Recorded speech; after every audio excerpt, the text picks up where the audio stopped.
Bueno, si les parecen arranco porque tengo miedo de que andemos justas con el tiempo. Capítulo... Hola Patri, ¿cómo andás? Capítulo 98, El muro. El muro de Adriano se parecía mucho a como lo recordaba Roger de una excursión escolar hacía tiempo. Una mole de casi 5 metros de alto y 3 de ancho, con las paredes de piedra dobles, con escombros en medio y que se perdía serpenteando en el horizonte. Tampoco la gente era muy distinta, al menos en cuanto a la lengua y sustento.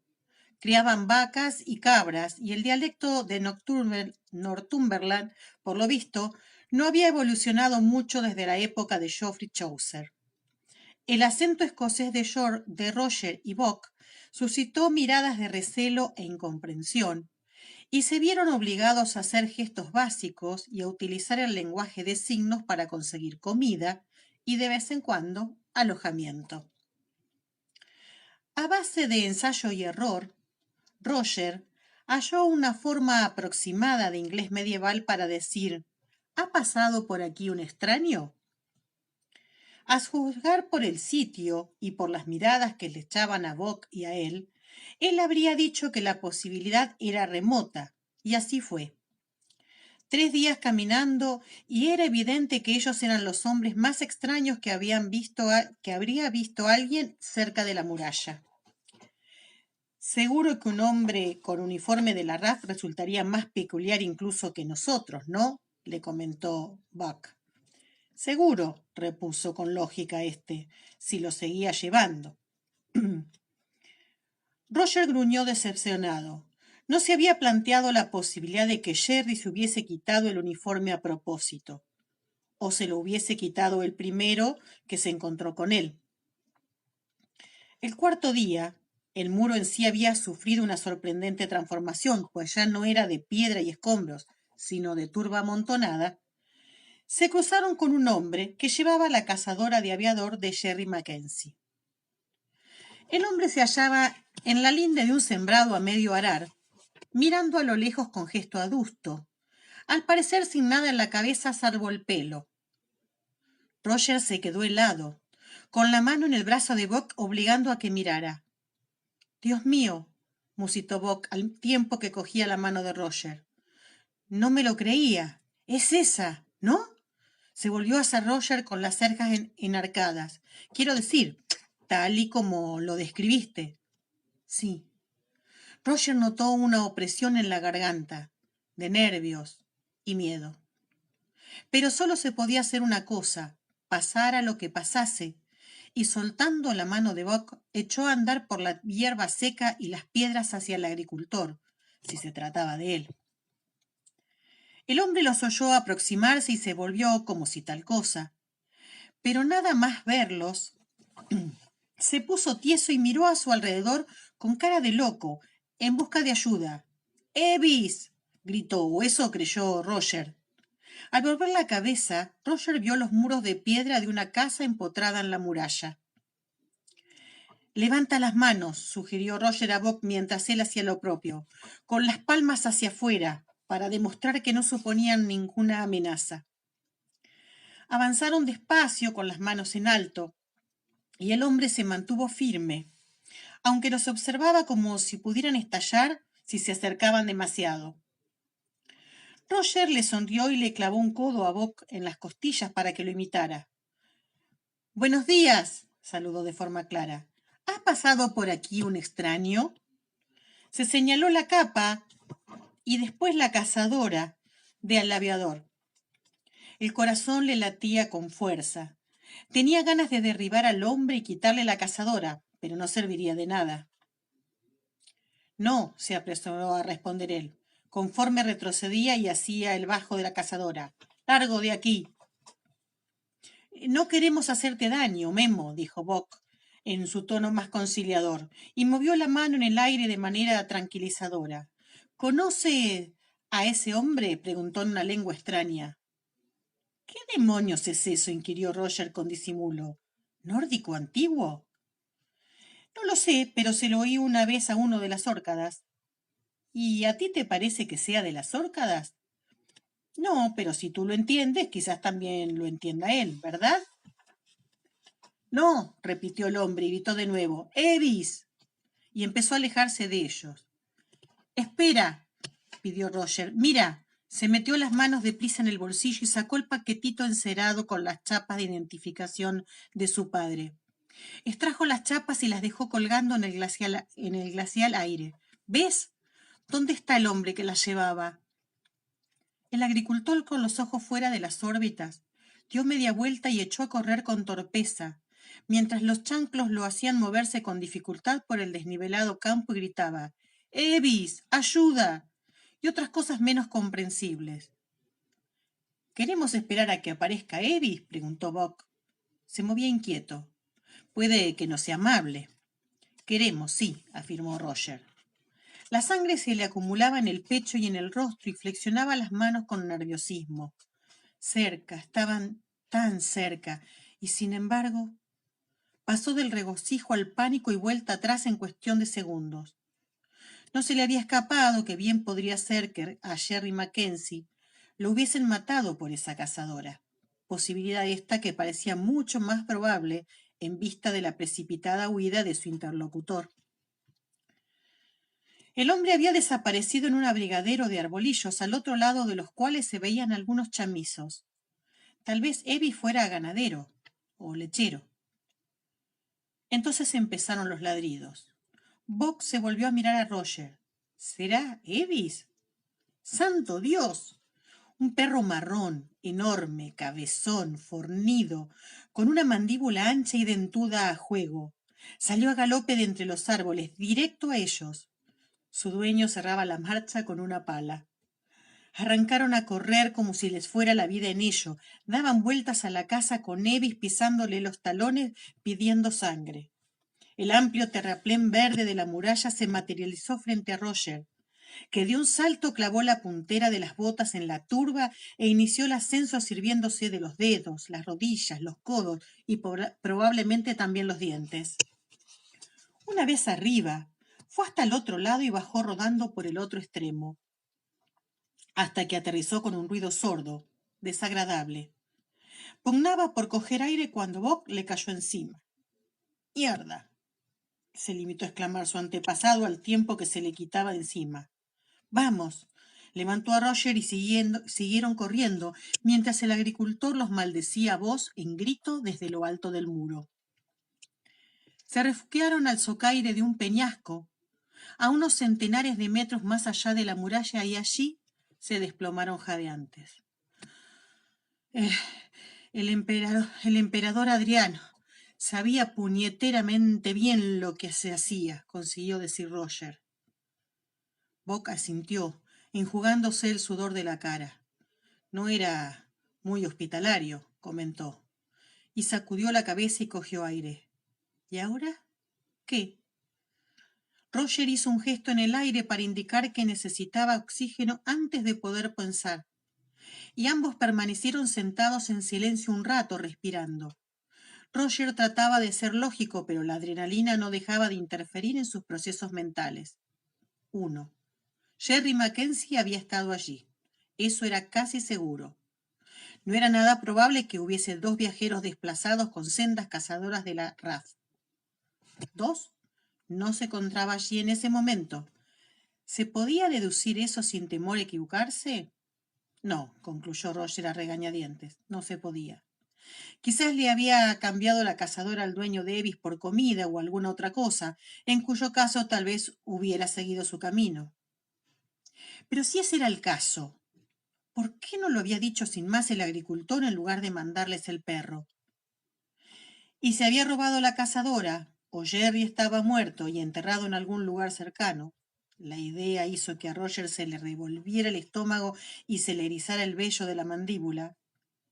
O lo habían asaltado y le habían quitado la ropa, pero tal vez hubiese escapado.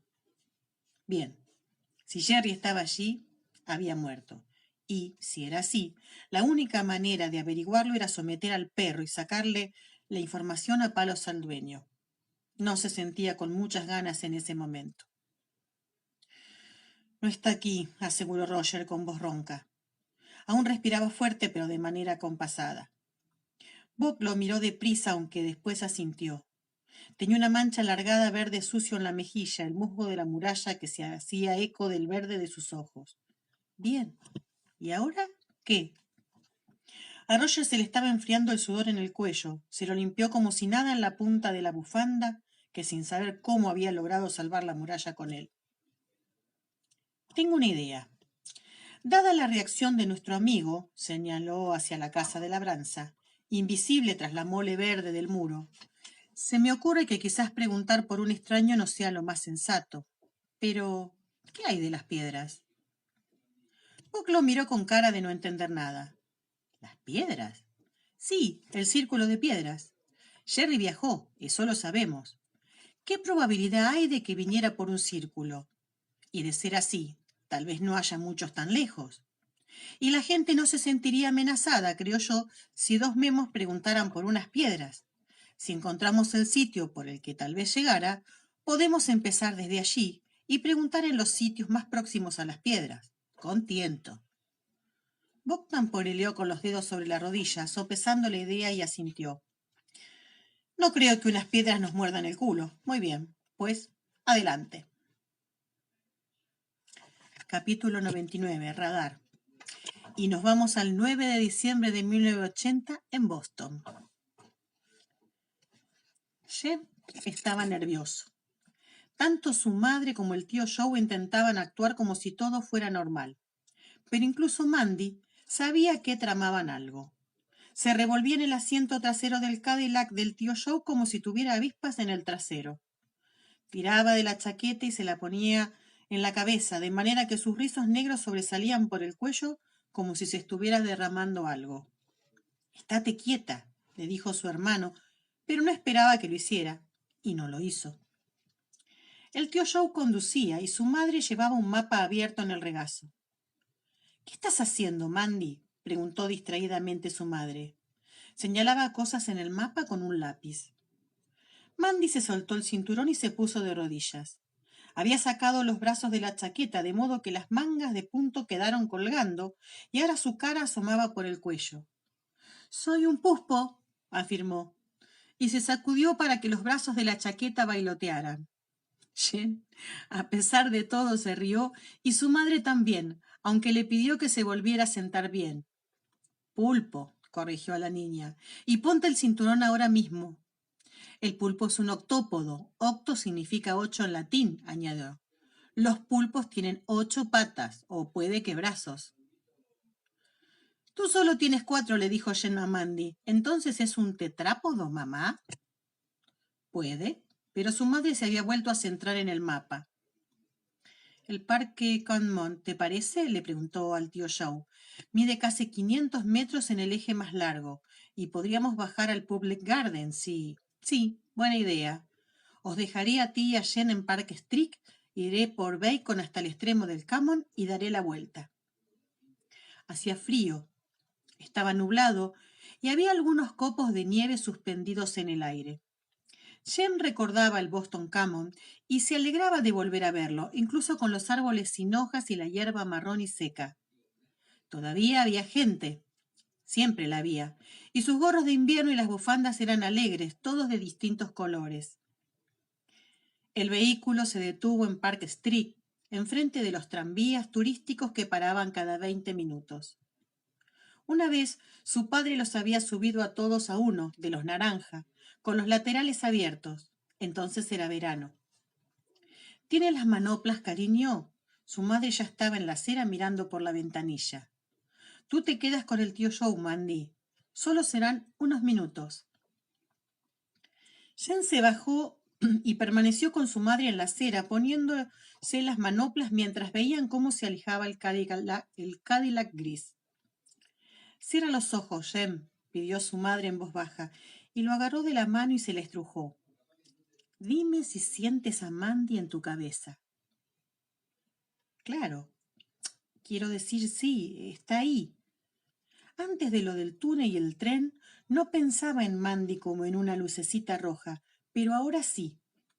Así les resultaba más fácil concentrarse en ella. «Bien, puedes abrir los ojos si quieres», dijo su madre. pero sigue pensando en Mandy. Dime si se aleja demasiado y no la sientes. Sintió a Mandy en todo momento, hasta que el Cadillac paró a su lado, aunque se había debilitado un poco y después había vuelto a ser más fuerte. Lo hicieron de nuevo, mientras el tío Joe y Mandy bajaban hasta Arlington Street, en el extremo más alejado del parque Public Garden. Él la seguía sintiendo y empezaba a tener frío y aburrirse, plantado allí en mitad de la calle. Ella lo oye perfectamente, informó el tío Joe tras bajar la ventanilla. ¿Y tu hijo? ¿Oyes bien a tu hermana? Sí, repuso con paciencia. Me refiero a que sé dónde están, más o menos. No me habla en la cabeza ni nada de eso. Y menos mal.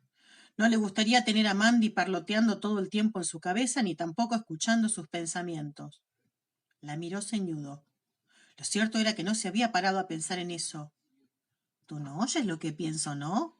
Preguntó, metiendo la cabeza por la ventanilla. Ahora Mandy iba adelante y lo miró sorprendida. Él vio que se había estado chupando el pulgar, pero le tenía húmedo. Pues lo tenía húmedo. No, le contestó su hermana, un tanto insegura. Él vio que con todo aquello estaba algo asustada. Y él también, pero pensó que no estaba dispuesto a que ella, o su madre, lo supiera. Bien, repuso, y le dio unas palmaditas en la cabeza. Ella odiaba que le dieran palmaditas en la cabeza e intentó pegarle, lanzando un gruñido feroz. Él retrocedió para que no llegara y le sonrió. Si tenemos que volver a hacerlo, ¿podría quedarse contigo Mandy y yo ir con el tío Joe? Le propuso su madre. Indecisa, su madre lo miró y luego miró a Mandy, pero pareció captar lo que en realidad quería decir y asintió, mientras abría la puerta para que Mandy bajara, aliviada. El tío Joe canturreaba en voz baja cuando dieron media vuelta, giraron a la derecha y fueron bajando, dejando atrás el gran cine y el edificio de los masones. Sin embargo, Jem vio que el tío Joe se le marcaron los nudillos al agarrar el volante. ¿Estás nervioso, hijo?, inquirió el tío Joe, cuando pasaba por delante del Frog Pond. Al ser invierno, el estanque estaba seco y parecía algo triste. Ajá, Jem tragó saliva. ¿Y tú? El tío Joe lo miró de reojo, un tanto sorprendido, y sonrió al volver a poner la vista en la carretera. Sí, reconoció en voz queda, pero creo que todo va a salir bien. Cuidarás de tu madre y de Mandy, y os encontraréis a vuestro padre. Volveréis a estar juntos. Sí, contestó Jen, y tragó saliva de nuevo. Condujeron en silencio un rato y la nieve hacía ruiditos en el parabrisa, como cuando se agitaba sal en un vaso. Mamá y Mandy van a tener mucho frío, vaticinó Jem. Sí, este será el último intento por hoy, le aseguró el tío Joe. ¿Aún la tienes? ¿A Mandy? No había estado prestando atención, había estado pensando en los círculos de piedras y en lo del túnel, y en su padre. Le dolía el estómago. No, reconoció inexpresivo. No, no, no la siento. De pronto sintió pánico y se puso rígido en el asiento, empujando con los pies. Da la vuelta. Ahora mismo, replicó el tío Joe, y giró sin más en mitad de la calle. Gloucester Street. ¿Recordarás ese nombre? Tenemos que decírselo a tu madre para que calcule la distancia. Ajá, dijo Jem, aunque en realidad no escuchaba al tío Joe. Escuchaba a Mandy, lo intentaba. Esto era. Antes nunca se lo había planteado. Nunca había prestado atención a si la sentía o no. Pero ahora era importante. Y apretó los puños y se golpeó el estómago con uno bajo las costillas, donde notaba muy bien el dolor. Entonces la sintió, como si siempre hubiese estado allí, como una uña del pie o algo similar, y lanzó un suspiro que hizo que el tío Joe la mirara con severidad. ¿La tienes? Jenna sintió, con un alivio inefable. El tío Joe suspiró y sus anchos hombros también se relajaron. Bien, no la pierdas. Brianna cogió a Esmeralda, la muñeca de trapo, del suelo de la habitación de los invitados de los Abernathy y la dejó con cuidado junto a Mandy. 6 kilómetros. Se habían pasado la mañana dando vueltas por Boston y ahora sabían más o menos la distancia que cubría el radar mutuo de los niños. Jem sentía a Mandy a poco más de 1,5 kilómetros, pero ella lo sentía a él a casi 6. Jem también podía sentir a Brianna, pero solo vagamente y durante una distancia corta, mientras que Mandy podía sentir a su madre casi tan lejos como a Jem. Debería anotarlo en la guía, pensó, pero se había pasado la tarde organizando cosas como una loca, y en ese preciso instante el esfuerzo de hallar un lápiz era como buscar las fuentes del Nilo o subir al Kilimanjaro al día siguiente. Pensar en el día siguiente hizo que saliera de su agotamiento y su letargo con un subidón de adrenalina. Al día siguiente empezaría todo. Habían estado hablando después de que los niños se fueran a la cama. Ella y Joe, con Gail, escuchando en un rincón, moviendo los ojos de vez en cuando, pero sin decir ni una palabra. Tiene que ser Escocia, explicó ella. Estamos en diciembre. Los barcos no podrán salir hasta la primavera. Si llegáramos a Carolina del Norte no podríamos viajar desde las colonias hasta abril y no llegaríamos a Escocia hasta el verano. Y dejando a un lado el hecho de que sé cómo es cruzar el océano en el siglo XVIII y que no lo haría con niños a menos que la alternativa fuera que me disparasen, no puedo esperar tanto. Había bebido un sorbo de vino y lo había tragado, pero el nudo de la garganta no bajaba, como tampoco lo había hecho con la última media docena de tragos. En 6 meses podría pasarle de todo, de todo. Tengo que encontrarlo. Los Abernathy se miraron y la mano de Gale tocó con suavidad la rodilla de Joe. Pues claro, convino ella, pero ¿estás segura de lo de Escocia? ¿Qué hay de la gente que intentó quitarte a Jem? ¿No estará esperando si vuelves?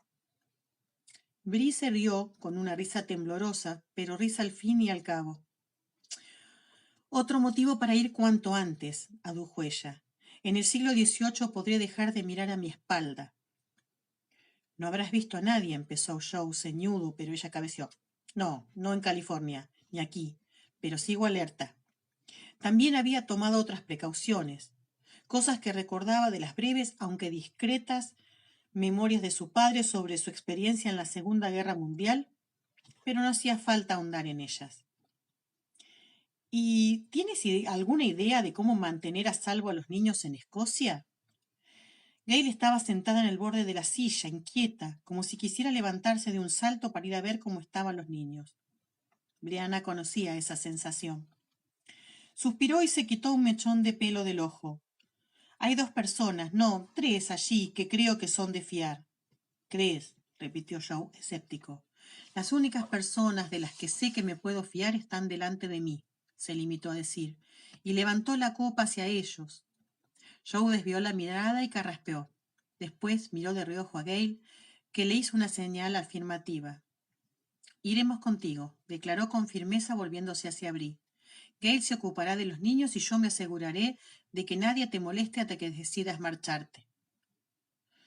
Ella se mordió el labio para evitar que se le saltaran las lágrimas. No, negó, y se aclaró bien la garganta para callar el temblor de su voz provocado tanto por la visión de los 2 Abernathy callejeando por Inverness como por la gratitud. No era que en las Highlands no hubiese ningún negro, pero no eran los bastante habituales para que pasaran inadvertidos. No, repitió, y respiró hondo. Iremos a Edimburgo para empezar. Allí puedo conseguir las cosas que necesito, sin llamar la atención. Nos subiremos a las Highlands hasta que todo esté listo y solo me pondré en contacto con mis amigos de allí en el último momento. No habrá tiempo para que nadie más se entere de que estamos allí antes de que pasemos. Esa palabra, pasemos, fue como recibir un puñetazo en el pecho, cargada como estaba con el recuerdo del inmenso vacío que se abría entre ahora y entonces, entre ella y los niños y Roger. Los Abernathy no se dieron por vencidos no se dieron por vencidos. Brianna estaba segura de que volverían a la carga durante el desayuno, pero ella confiaba en su propia cabezonería y con el pretexto de que estaba agotada, escapó de sus amables preocupaciones para quedarse a solas con las suyas. En realidad, sí estaba agotada, pero la cama que compartía con Mandy no la llamaba. Necesitaba pasar a solas un rato para desconectar antes de que la invadiese el sueño. En la planta de abajo oyó los ruidos de los que se iban a la cama. Tras quitarse los zapatos, bajó en silencio a la primera planta donde habían dejado una luz encendida en la cocina y otra al final del pasillo junto al estudio, en cuyo gran sofá habían acostado a Jem. Se disponía a ir a ver cómo estaba, pero su atención se centró en un familiar ruido metálico. Se acercó a ella y al asomarse por la abertura vio a Jem subido a una silla junto a la encimera, intentando sacar una Pop-Tart del tostador. El niño levantó la cabeza y con los ojos como plato al oír pasos sostuvo la galleta rellena caliente un segundo de más y la soltó al quemarse los dedos. ¡Ay, bueno, no sé cómo se pronuncia. No digas eso, lo riñó, al tiempo que iba a coger la galleta. Estamos a punto de ir a un sitio donde la gente lo entendería. Toma, ¿la quieres con un poco de leche? Él vaciló un instante, sorprendido, y se bajó como un pinzón, con los dos pies juntos, para aterrizar con un ligero ruido sordo en el suelo de las baldosas. La cojo yo. ¿Tú también quieres? De repente no había nada en el mundo que le apeteciera más que una Pop-Tart de arándanos caliente con el glaseado blanco derritiéndose y un vaso de leche fría. Asintió. Partió en dos la galleta y puso cada mitad en un trozo de papel cocina. ¿No podías dormir?, preguntó Briana después de comer el tentempié en amigable silencio. Él sacudió la cabeza, con el cabello pelirrojo erizado de púas de puercoespín. ¿Quieres que te lea un cuento? No sabía por qué había dicho eso. El niño era demasiado mayor para que le leyera a nadie, y aunque siempre que leía a Mandy andaba cerca. Le puso mala cara, pero para su sorpresa asintió. Subió corriendo a la tercera planta y bajó con el nuevo ejemplar de Mu Mo, rimas de animales, en la mano. No quería tumbarse aún, así que se sentó muy cerca de su madre en el sofá mientras leía. Ella pasándole un brazo por los hombros, él cada vez más tibio y pesado contra ella, al tiempo que su respiración se iba ralentizando. Mi padre solía leerme algo si me despertaba y no me podía volver a dormir, contó en voz queda al pasar la última página. Me refiero al abuelo Frank. Se parecía mucho a esto, todo en silencio. Estaban acurrucados y más que satisfechos, a solas en un haz de luz, en una cálida luz amarilla, con la noche muy lejos. Notó que el adormilado interés de Jem se avivaba. ¿Era como el abuelo Frank? Ella les había explicado algunas cosas de Frank Randall a los niños, ya que no quería que lo olvidaran, pero sabía que nunca sería mucho más que un pálido reflejo comparado con la vitalidad de su otro abuelo, el abuelo al que quizás recuperasen. Algo le desgarró un poco el corazón durante un vivo segundo en el que comprendió a su madre. Ay, mamá. Él era distinto, dijo suavemente, con la boca rozando el brillante cabello de él. Pero era soldado, tenían eso en común. Y escritor, un intelectual, como papá. Sin embargo, todos ellos son, parecidos, cuidaban de la gente. Es lo que hace un buen hombre. ¿Ya? Ella notaba que el niño se estaba quedando dormido, aunque pugnaba por seguir consciente. Los sueños empezaban a poblar sus pensamientos. Lo acomodó entre las sábanas y lo tapó, antes de alisarle el mechón de la cresta de la cabeza. ¿Podremos verlo?, pidió Jem de pronto con voz adormilada y baja. ¿A papá? Claro que lo veremos, prometió ella dotando a su voz de una firme confianza. No, a tu padre, corrigió él con los ojos entreabiertos velados por el sueño. Si pasamos por las piedras, ¿podremos ver al abuelo Frank? Ella se quedó boquiabierta, pero seguía sin haber encontrado una respuesta cuando oyó que empezaba a roncar. Capítulo 100. ¿Son esos tus animales? Y volvemos con Roger. Aunque era innegable que las piedras no mordían, pensó Roger, eso no quería decir que no fueran peligrosas. Solo habían tardado un día y medio en encontrar el círculo de piedras. Había trazado un dibujo rápido de las piedras en el dorso de la mano con un trozo de carbón, en pro de la comunicación, y había funcionado sorprendentemente bien. Aunque las personas con las que se habían cruzado aquí y allá los habían mirado con gran curiosidad, y no pocas miradas de reserva iban acompañadas de un dedo índice girando la sien, a nadie le habían parecido más que raros y todo el mundo sabía dónde estaban las piedras. A decir verdad, se habían encontrado con una aldea minúscula, una iglesia, una taberna, una herrería y varias casas. Y en la última casa a la que se acercaron incluso enviaron a uno de los hijos menores para que acompañara a Bob y a Roger hasta su objetivo. Y allí se hallaban ahora, un montón de pilares achaparrados, recubiertos de líquenes y marcados por el viento, junto a un lago poco profundo lleno de juncos.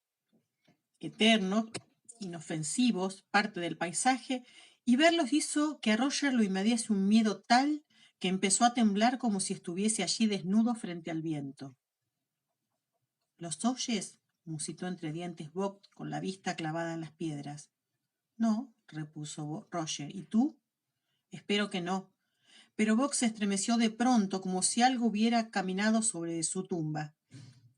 ¿Son esos tus animales? Preguntó el niño, sonriendo a Roger, mientras señalaba las piedras. Relató, pensó Roger, la leyenda local según la cual en realidad las piedras eran ganado encantado, que se había quedado petrificado allí cuando el boyero bebió demasiado y se cayó al lago.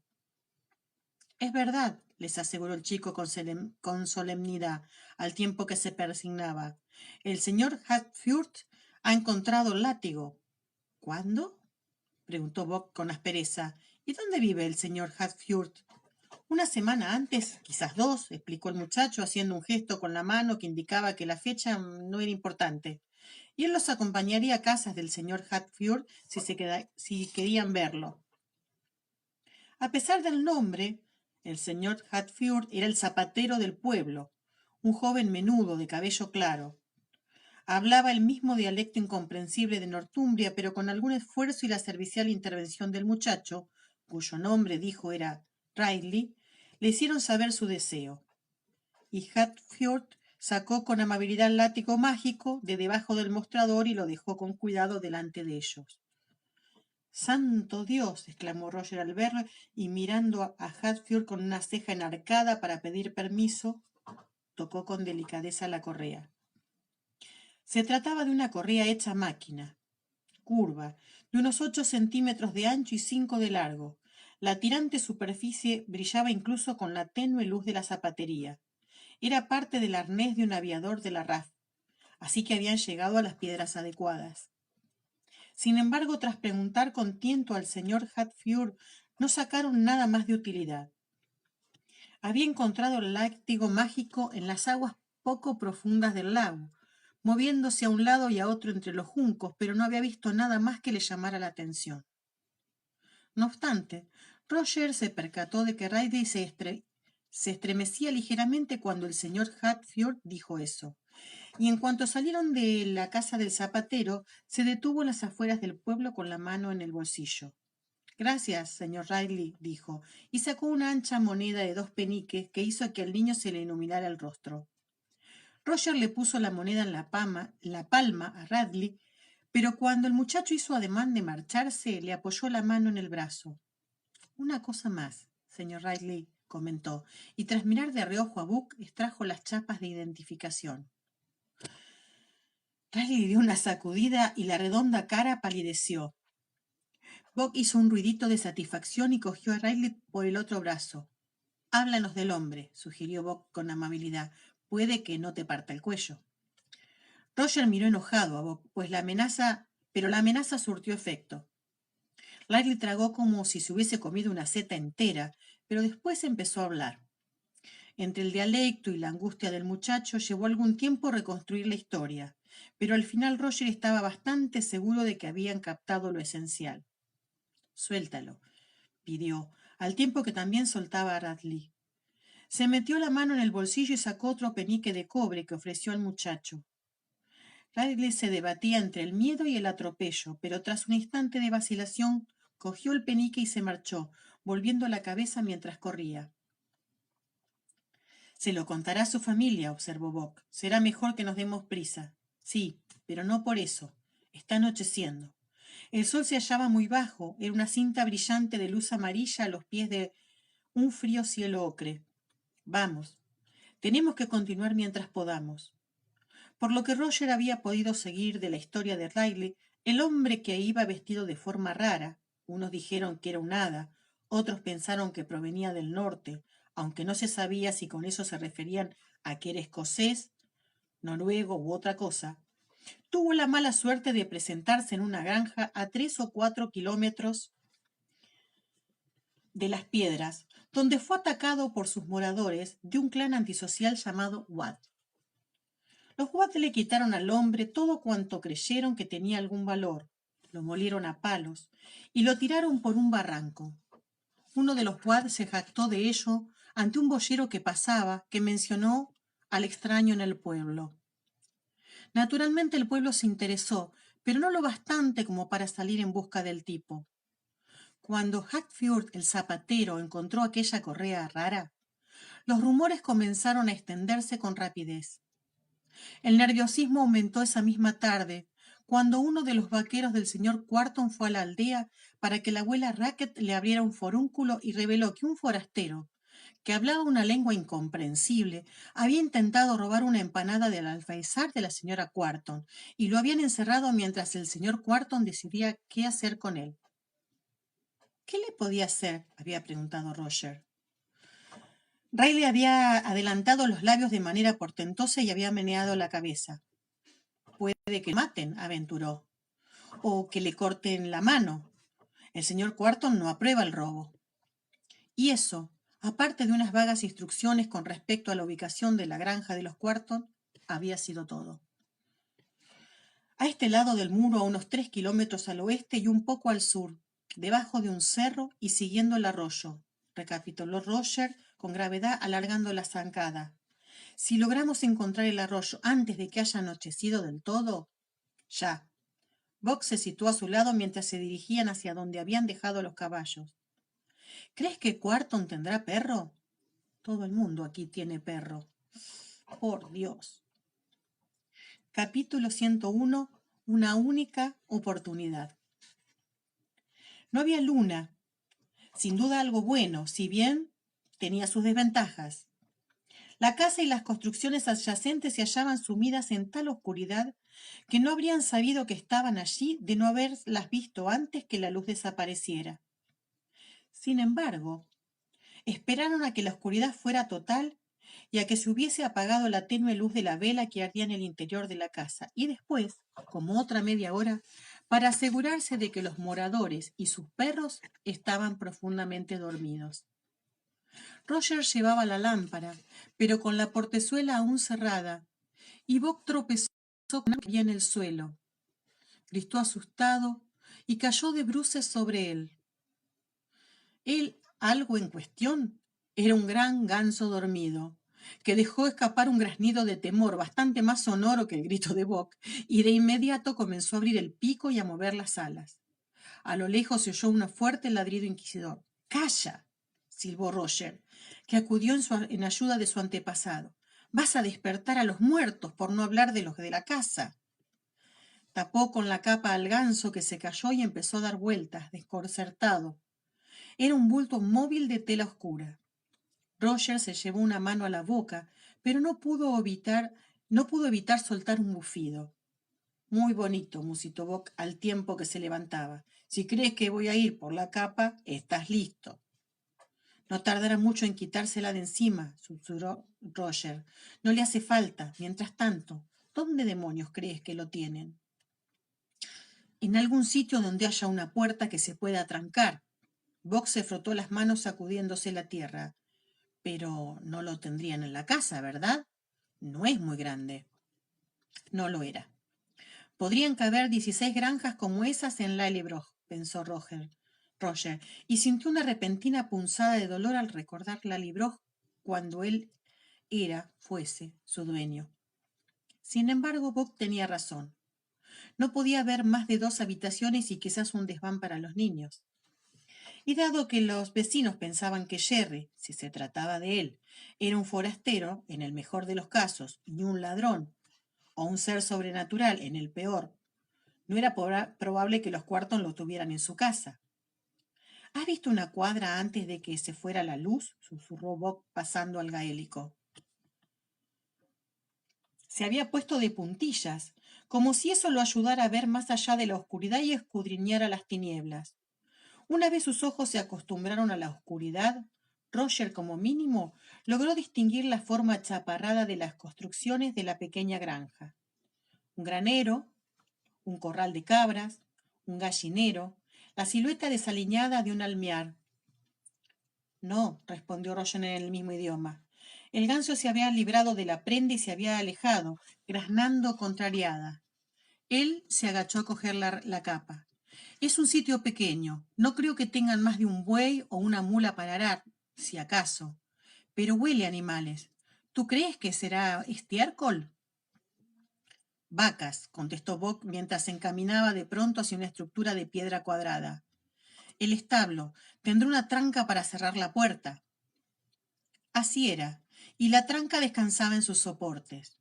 No oigo vacas en el interior, susurró Buck acercándose, y no huele demasiado. Casi era invierno. Quizás hubieran tenido que sacrificar a la vaca, o a las vacas, o tal vez las hubiesen llevado al mercado, pero tanto si era una vaca como si no, dentro había algo. Oyó un arrastrar de pies y lo que podía ser una imprecación ahogada. Bueno, allí hay algo. Roger levantó la lámpara y buscó a tientas la parte superior para hacerla girar y ocultar la luz. Levanta la tranca. ¿Quieres? Pero antes de que Bob llegara a tocarla, dentro se oyó un grito. ¡Eh! Y algo cayó a plomo contra la puerta. ¡Ayuda! ¡Ayúdenme! ¡Ayuda! La voz hablaba en inglés y Bob pasó esa lengua en el acto. Por el amor de Dios, cierra el pico, le dijo enfadado al de adentro. ¿Quieres que se nos eche encima todo el mundo? Ven, trae aquí la luz. Pidió a Roger y retiró la tranca. El esfuerzo hizo que soltara un pequeño gruñido. La puerta se abrió cuando Bob dejó la tranca en el suelo, y la luz salió disparada de la abertura de la lámpara.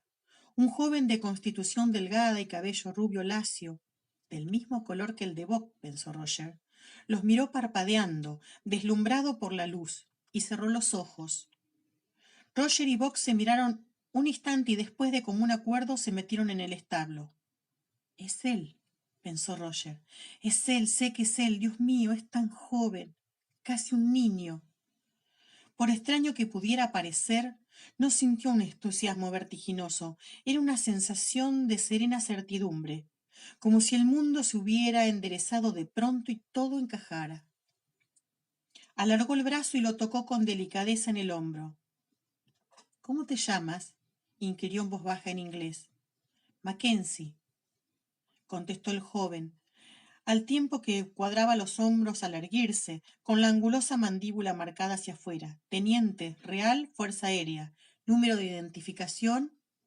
Se detuvo, mirando fijamente a Roger, que se dio cuenta con retraso de que, tanto si estaba tranquilo como si no, sonreía de oreja a oreja. ¿Qué tiene tanta gracia?, exigió saber Jerry Mackenzie con agresividad. Nada, le aseguró Roger.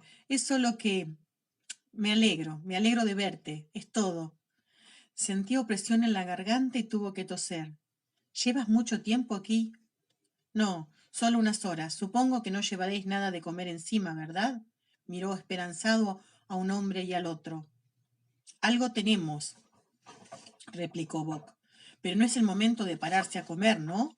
Volvió la cabeza. Larguémonos cuanto antes de aquí.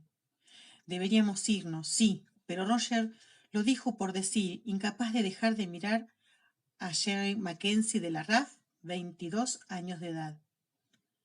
¿Quién sois vosotros?, preguntó Jerry, devolviendo la mirada. ¿De dónde habéis salido? Dios sabe que de aquí no sois. Roger intercambió una rápida mirada con Bob. No habían pensado qué decir. Roger no había querido gafar la empresa, planteándose que de verdad encontrarían a Jerry Mackenzie. En cuanto a Bob, Inverness, soltó Bob, parecía hosco. Jerry, que miraba a uno y a otro, cogió de la manga a Roger. Ya sabéis a qué me refiero, precisó, y respiró hondo, preparándose para escuchar la respuesta. ¿De qué año? Roger tocó la mano de Jerry, fría y sucia, y con unos dedos largos como los suyos. La pregunta se le atragantó y la voz se le empañó demasiado para poder hablar. Muy lejos de ti, respondió Bock en voz queda, y por primera vez Roger captó una nota de desolación en su voz. De ahora. Nos hemos perdido. Eso le llegó al alma. Había olvidado por completo su situación durante un breve espacio de tiempo, impulsado por la urgencia de hallar a ese hombre. Pero la respuesta de Bock hizo que el rostro de Jerry, ya demacrado debido al hambre y a la tensión, se pusiera blanco bajo la mugre. Dios mío, musitó Jerry, ¿dónde estamos ahora? ¿Y en qué año? Bock se tensó, pero no por la pregunta de Jerry, sino porque oyó un ruido fuera. Roger no sabía qué lo había causado, pero no era el viento. Bock profirió un sonido gutural, grave, urgente, y se movió inquieto. Creo que ahora forma parte de Northumbria, respondió Roger. Escucha, no hay tiempo. Tenemos que irnos antes de que alguien oiga. De acuerdo, vámonos. Jerry le llevaba una bufanda de seda sucia al cuello. Agarró los extremos y se los metió en la camisa. Fuera, el aire era estupendo después de haber estado en el establo. Olía a tierra recién removida y brezo marchitándose. Avanzaron lo más deprisa que pudieron, rodeando la casa. Vio que Jerry andaba mal, que cojeaba bastante, y Roger lo cogió de un brazo para ayudarlo. De la oscuridad, a cierta distancia, llegó un ladrido agudo y después otro, este más grave. Roger se lamió deprisa un dedo y lo sostuvo en alto para determinar la dirección del viento. Un perro ladró de nuevo y otro lo imitó. Por aquí, susurró a sus compañeros, tirando del brazo de Jerry. Los alejó de la casa lo más rápido posible, intentando no desorientarse, y se encontraron dando traspiés por un sembrado, mientras los terrones de tierra se desmoronaban bajo sus botas. Bock tropezó y soltó una imprecación entre dientes. Avanzaron dando tumbos de los surcos al cerro, medio lisiados y torpes. Roger iba sosteniendo del brazo a Jerry para que se mantuviera recto. Jerry parecía que cojeaba de una pierna y no aguantaba su peso. Lo han herido, vi la medalla. Luego los perros empezaron a ladrar. Las voces de pronto se oían nítidas y mucho más cerca. ¡Santo Dios! Roger se detuvo un instante, resollando. ¿Dónde coño estaba el bosque en el que se habían escondido? Juraría que iban hacia él, pero el haz de luz de la lámpara se movía como loco y dejaba a la vista pedazos de campo carentes de interés. Hizo girar la parte superior para ocultar la luz. Estarían mejor sin ella. ¡Por aquí! Bock se alejó y Roger y Jerry lo siguieron con esfuerzo, con los corazones acelerados. Por Dios, daba la impresión de que habían soltado al menos una media docena de perros, todos ladrando. ¿Y acaso no era eso una voz que llamaba a los perros? Sí que lo era, maldición. No entendía ni una sola palabra, pero el significado no podía ser más claro. Corrían, tropezando y jadeando. Roger no sabía dónde estaban, iba detrás de Bock. En un momento dado tiró la lámpara, que cayó haciendo un ruido metálico, y él oyó que el aceite salía del depósito a borbotones. Con un suave silbido generó una viva llama. ¡Mierda! Corrían, no importaba dónde ni en qué dirección. Solo querían alejarse de aquel faro encendido y de las airadas voces, que ahora eran más de una. De pronto se encontraron ante un telón de árboles. El bosquecillo de árboles bajos inclinados por el viento donde se habían escondido antes. Pero los perros los seguían la pista, ladrando con entusiasmo, y ellos no se detuvieron, sino que abrieron camino entre la maleza, salieron y subieron una pronunciada loma cubierta. Bueno, no sé qué pasó, que se cortó, vuelvo a retomar. ¿Están allí? Arranco de nuevo. De pronto se encontraron ante un telón de árboles, el bosquecillo de árboles bajos inclinados por el viento donde se habían escondido antes. Pero los perros les seguían la pista, ladrando con entusiasmo, y ellos no se detuvieron, sino que se abrieron camino entre la maleza, salieron y subieron una pronunciada loma cubierta de brezo. A Roger se le hundió un pie en el esponjoso suelo. El agua lo empapó hasta el tobillo y estuvo a punto de perder el equilibrio. Jerry se afianzó y tiró de él, pero se desequilibró cuando le cedió la rodilla. Se agarraron, balanceándose de manera precaria un instante, y después Roger dio una sacudida y lograron salir del atolladero. ¿Quién es la que está mirando? A ver, ¿me puede decir quién es la que está mirando? De nuevo el vivo. A ver si sigo. Hola, Sasenash. Díganme si están mirando la continuación de este video.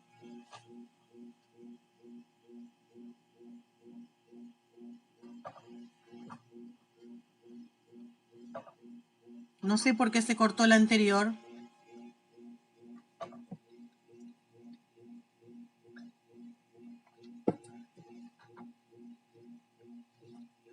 Hola, ¿quién está ahí? A ver si se escucha bien ahora, si retomo.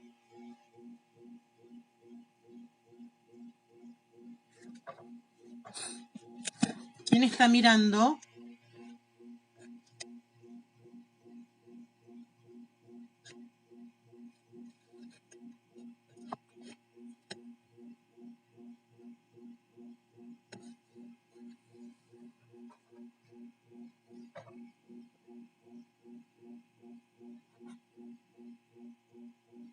Hola. ¿Se vuelven a enganchar todas en este video? Hola, chicas. Ah, ahí hay una. Lo vuelvo a retomar, chicas. No sé qué pasó que se cortó. Perdón. Creyó que los pulmones le estallarían, pero continuaron avanzando. Ya no corrían. No se podía correr por una loma así, con esfuerzo, dando un paso y luego otro. Roger empezó a ver lucecitas, tropezó, se tambaleó y se cayó. Y lo levantó Jerry. Ahí te veo, Gabriela. Estaban los tres medio empapados y llenos de barro de la cabeza a los pies y de arañazos del brezo cuando por fin llegaron a lo alto de la loma. Y se detuvieron un instante, tambaleándose y pugnando por respirar. ¿A dónde vamos?, resolló Jerry, mientras utilizaba el extremo de la bufanda para limpiarse la cara. Roger sacudió la cabeza, aún sin aliento, pero entonces vislumbró el débil brillo del agua. Te llevamos, de vuelta, a las piedras que hay junto al lago, por donde llegaste, vamos. Bajaron a la carrera por el extremo opuesto de la loma, de cabeza a punto de caer, ahora entusiasmados con la velocidad y la idea de tener una meta. ¿Cómo me habéis encontrado?, quiso saber Jerry cuando por fin llegaron abajo y se detuvieron para coger el aliento. Hallamos tus chapas, repuso Bob, casi con brusquedad. Te seguimos las pistas con ella. Roger se llevó una mano al bolsillo con la idea de devolvérselas, pero no lo hizo. De pronto cayó en la cuenta de que, después de haber encontrado a Jerry Mackenzie, contra todo pronóstico, estaba a punto de separarse de él, quizás para siempre. Y eso solo si las cosas iban bien. Su padre, papá, no podía pensar en ese joven pálido y cojo casi 20 años menor que él como en su padre. No era el padre que había imaginado durante toda su vida. Vamos. Bob cogió ahora el brazo de Jerry, casi levantándolo, y empezaron a avanzar entre los oscuros campos, perdiéndose y hallando el camino de nuevo, con la constelación de Orión como guía. Orión, la liebre, el mayor, hallaba cierto consuelo en las estrellas resplandecientes en el frío y negro aire. Ellas no cambiaban, brillarían durante toda la eternidad, o durante tanto tiempo que daba lo mismo, iluminándolos a él y a ese hombre, acabara donde acabase cada uno de ellos. Acabar. El aire frío le dañaba los pulmones. Brí. Y entonces los vio, Pilares bajos, no más que manchas en la noche, visibles tan solo porque se alzaban, oscuros e inmóviles, frente a la capa de agua en movimiento que el viento agitaba. Bien, dijo con voz ronca y tragando saliva. Se limpió la cara con la manga. Aquí es donde te dejamos. ¿Cómo? Preguntó Jerry entre jadeos. ¿Pero vosotros? Cuando pasaste, ¿llevabas algo encima? ¿Una piedra preciosa? ¿Alguna joya? Sí, contestó Jerry perplejo. Tenía un zafiro en bruto en el bolsillo, pero ya no lo tengo, es como si se hubiese desintegrado, terminó la frase por él Bob con voz adusta. Ya. ¿Y bien? La pregunta iba claramente dirigida a Roger, que vaciló. Bri. Aunque solo un instante, se metió una mano en la bolsita de cuero que llevaba a la cintura. Sacó el paquetito encerado, lo abrió y le dio a Jerry el colgante con el granate. Conservaba cierto calor de su cuerpo y la mano fría de Jerry se cerró en torno a él como por un acto reflejo. Toma esto, es auténtico. Cuando pases, comentó Roger, y se inclinó hacia él tratando de impresionarlo con la importancia de sus instrucciones, piensa en tu mujer, en Marjorie. Piensa con ganas, visualízala y entra. Pero hagas lo que hagas, no pienses en tu hijo, solo en tu mujer. ¿Qué? Jerry estaba pasmado. ¿Cómo demonios sabe cómo se llama mi mujer? ¿Y quién te ha contado lo de mi hijo? Da lo mismo, repuso Roger y volvió la cabeza. Maldita sea, soltó en voz baja Bock. Aún nos siguen, hay luz. Así era, una única luz, meciéndose con regularidad sobre el suelo como si alguien la llevase. Pero por mucho que mirara, Roger no veía a nadie tras de ella, y lo recorrió un violento escalofrío. Fairse, dijo Buck sin aliento. Roger conocía bien la palabra. Significaba aparición, y a menudo una hostil, un espíritu. Tal vez empezaba a respirar con normalidad, o tal vez no. Se volvió de nuevo hacia Jerry. En cualquier caso tienes que irte, amigo, y ahora mismo, recuerda, piensa en tu mujer. Jerry tragó saliva. Su mano apretaba con fuerza la piedra. Sí, bien, y gracias, añadió con torpeza. Roger no podía hablar. No pudo ofrecerle más que una leve sonrisa. Después Bock estaba a su lado. Le tiraba con insistencia de la manga y señalaba la titilante luz, de manera que reanudaron la marcha, dando traspiés y caminando con dificultad tras el breve descanso. Bri tragó saliva con los puños apretados. Había conseguido una piedra una vez, de manera que podría obtenerla de nuevo. Pero casi todos sus pensamientos seguían con el hombre al que acababa de dejar a orillas del lago. Miró atrás y vio que Jerry empezaba a andar, cojeando bastante, pero resuelto, con los estrechos hombros erguidos bajo la camisa de color caqui claro y el extremo de la bufanda ondeando a un viento que arreciaba. Luego se rebeló. Asaltado por un apremio mayor que el que había sentido jamás, dio media vuelta y echó a correr. Corría sin preocuparse por dónde ponía los pies, de la oscuridad, del grito de miedo que profirió Bock a su espalda. Jerry oyó sus pasos en la hierba y se dio vuelta, asustado. Roger le agarró ambas manos, se las apretó tanto que Jerry profirió un grito ahogado y dijo con furia: «¡Te quiero!». No había tiempo para más, y era todo cuanto podía decir. Lo soltó y dio media vuelta deprisa, con las botas haciendo chof, chof en la hierba seca del lago. Miró a la loma, pero la luz se había desvanecido. Quizás fuese alguien de la granja, satisfecho ahora que los intrusos se habían esfumado. Bock esperó envuelto en la capa y sostenía la de Roger. Debía de habérsele caído cuando bajaban la colina. La sacudió y se la echó por los hombros a Roger. A éste le temblaban los dedos cuando intentó sujetar el broche. «¿Por qué le has dicho semejante estupidez?», preguntó Bock, mientras se encargaba de hacerlo. Tenía la cabeza baja, no lo miraba. Roger tragó saliva con fuerza, y su voz sonó clara, pero dolorosa. Las palabras parecían carámbanos en la garganta. «¿Por qué no va a volver? Era la única oportunidad que tendré jamás. Vamos. Ay, qué capítulo. Y no sé qué pasó, que se cortó un poco y pude retomar. No sé cuántas de ustedes pudieron reengancharse en la lectura. ¿Cómo se terminó de escuchar la última parte?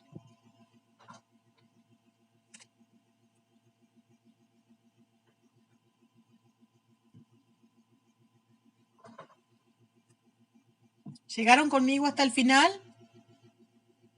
Sí, unos capítulos impresionantes. Bueno, como todo este libro, maravilloso libro. Y el último, esperemos que Diana pronto pueda sacar en inglés el que sigue y nosotros podamos tenerlo en castellano lo más pronto.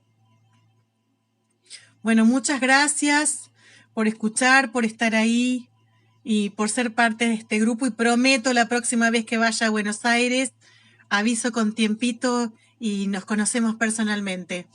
Les mando un besito a todas. Hasta mañana que sigue la próxima lectora. Chao, chao.